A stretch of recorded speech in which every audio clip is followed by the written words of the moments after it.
Does your organization have a strategy to optimize spare parts inventory? Are you about to choose spares?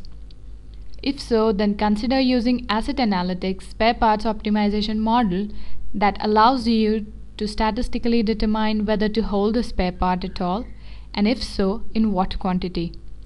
The risk of stockout of critical maintenance spare parts is minimized by applying the Poisson distribution to the model. Here we choose the asset class CNC machine. Since an occurrence of failure is a rare event, it can be modeled using Poisson distribution. The parameter lambda of Poisson distribution will estimate the number of failures for a selected interval, and thus we can forecast the stockout risk. This model incorporates a cost-risk analysis which analyzes the stockout risk involved in not holding a spare against the purchase cost of the spare itself.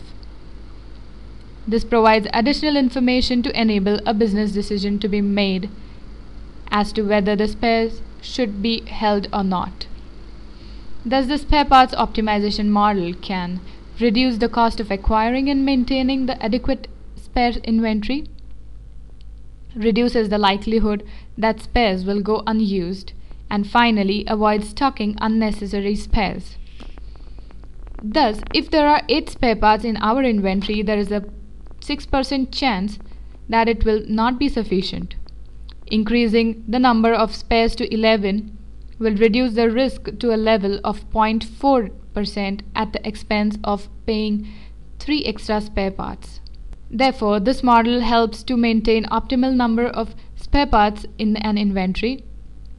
It also allows the user to choose the stockout risk, and it automatically suggests the optimum level of the spare parts inventory. Thank you.